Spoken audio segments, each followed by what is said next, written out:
Hello everyone, कैसे हो आप सब। लगातार आप लोग के मैसेज आ रहे थे कि मैम प्लीज़ इंपॉर्टेंट टॉपिक्स बता दीजिए। जैसे आपने CSI नेट में बताया कि गेट के सब्जेक्ट वाइज कौन कौन से इंपॉर्टेंट टॉपिक्स हैं जो हमें एग्जाम पॉइंट ऑफ व्यू से तैयार करना चाहिए। तो ध्यान से सुनिए, आज हम डिस्कस कर रहे हैं न्यूमेरिकल एनालिसिस के बारे में कि न्यूमेरिकल एनालिसिस में ऐसे कौन से इंपॉर्टेंट टॉपिक्स हैं जो आपको एग्जाम पॉइंट ऑफ व्यू से तैयार करने ही चाहिए।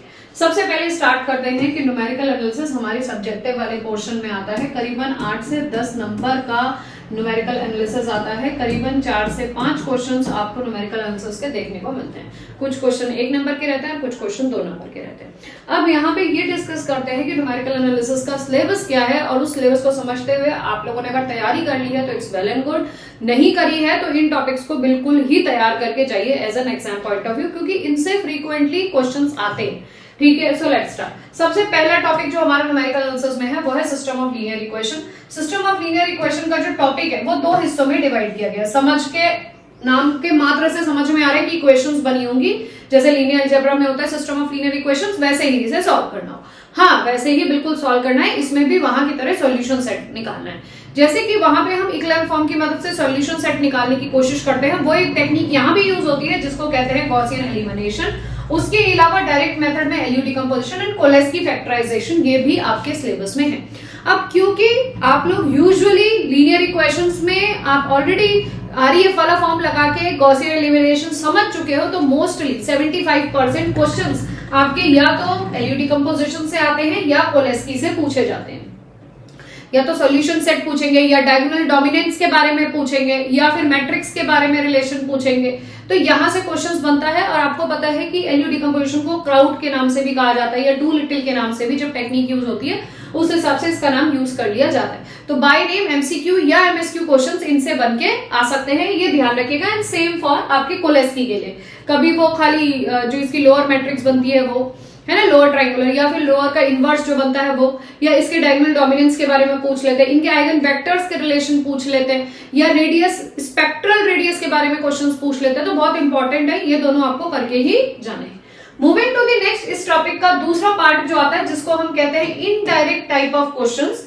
तो दैट मीन्स कि वो इक्वेशंस हैं, लेकिन इन इक्वेशंस को हम वहां पे इसमें ये आरईएफ या ये एलयू या ये सब नहीं लगा पाते, तो उनके लिए हमें सॉल्यूशन सेट जब निकालने हो तो पहली इक्वेशन से एक्स, दूसरी इक्वेशन से वाई, तीसरी इक्वेशन से जेड, इस तरीके से इनको सॉल्व करना पड़ता है, या फिर इनके पर्टिकुलर फॉर्म्स है उनसे हम इन्हें सॉल्व कर लेते हैं। तो 2 तरीके से हम गॉस सेजल को और जैकोबी को सॉल्व करते हैं। Depending upon Gauss Sejal and Jacobi के सॉल्यूशन या मेथड या टेक्निक में भी डिफरेंस है। अगर आपने सॉल्व किया हो तो आपको पता होगा।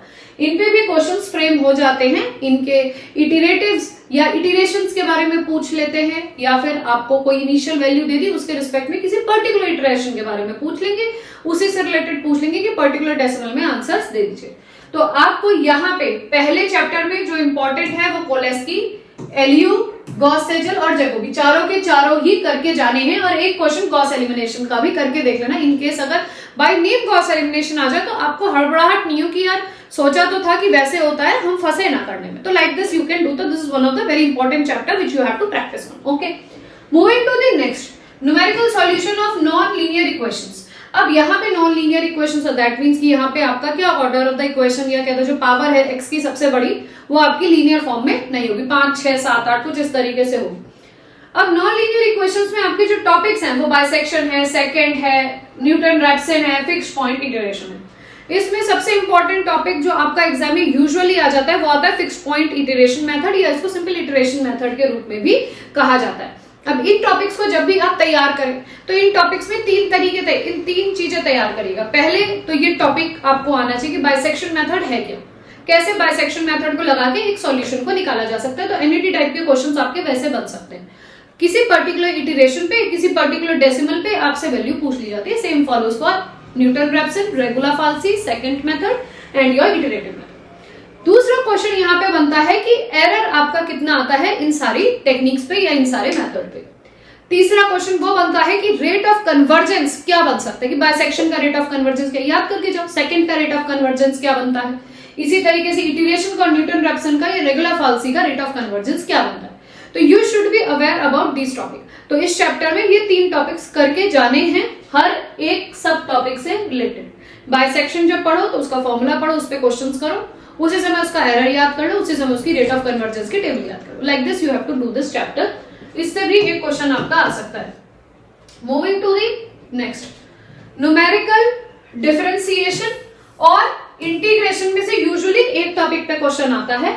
ठीक है, न्यूमेरिकल इंटीग्रेशन की बात करें तो ट्रेपेजॉइडल रूल, सिम्पसन्स 1/3, सिम्पसन्स 3/8 और कोड, ये तीनों के तीनों में से यूजुअली जो क्वेश्चन रिपीट होता है वो ट्रेपेजॉइडल का सबसे ज्यादा यूज में आता है। ये आप देखते हो हर 1-2 साल में ट्रेपेजॉइडल का क्वेश्चन आप लोगों से पूछ लिया जाता है। Moving to the next, this is also one of the important chapter, initial value problem. अब इनमें से ना देखो, अब ये 6 टॉपिक्स हैं, 6 के 6 में से सब में से तो क्वेश्चन नहीं आएगा, या तो इंटीग्रेशन से उठ गया, या फिर लीनियर इक्वेशन से उठ गया, या इनिशियल वैल्यू प्रॉब्लम से उठ गया, या फिर इंटरपोलेशन से। ऐसे 5-6 का क्लब करके आपके 5 या 4 क्वेश्चंस अराइज किए जाएंगे।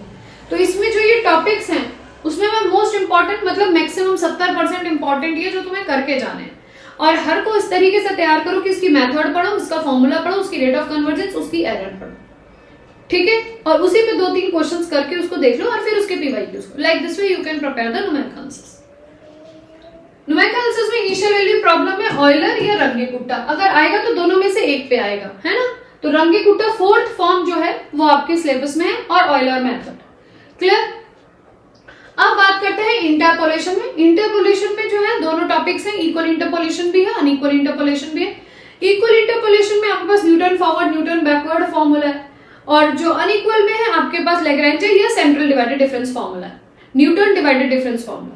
तो आप जो न्यूटन डिवाइडेड डिफरेंस फॉर्मूला अगर बाकी सब छोड़ते हो तो न्यूटन डिवाइडेड डिफरेंस पढ़ के जाओ, क्योंकि वो इक्वल में भी लग जाता है, वो अनइक्वल में भी लग जाता है। जो भी फॉर्मूला आपको दिया जाएगा, मतलब जो भी इंटरपोलेशन जनरेट करके दिया जाएगा उसमें हम न्यूटन डिवाइडेड डिफरेंस तो बहुत आसानी से लगा लोगे, तो वहां पे आपका एक क्वेश्चन बन जाता है। तो इस तरीके से ये आपका पूरा न्यूमेरिकल एनालिसिस का सिलेबस है, जो कि आपके टॉपिक्स एग्जाम में यूजुअली आते हैं, मैंने आपको बता दिया। अब कौन से ऐसे टॉपिक्स हैं जो मोस्टली रिपीटेड हैं, मैं उनको बता देती हूँ।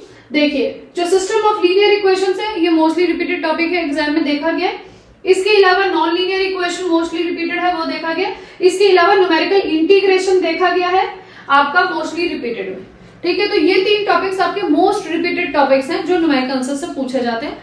बाकी आपको 75% में अगर कवर करना है तो इनिशियल वैल्यू प्रॉब्लम और इंटरपोलेशन कर सकते हो, न्यूमेरिकल डिफरेंशिएशन छोड़ सकते हो, और वहां पे गॉस एलिमिनेशन तुम्हें आता है तो वो छोड़ सकते हो। एक अगर ज्यादा ही तो एक क्वेश्चन कर लो, इनका सिर्फ समझने मात्र में किस तरीके से क्वेश्चन आ रहे हैं।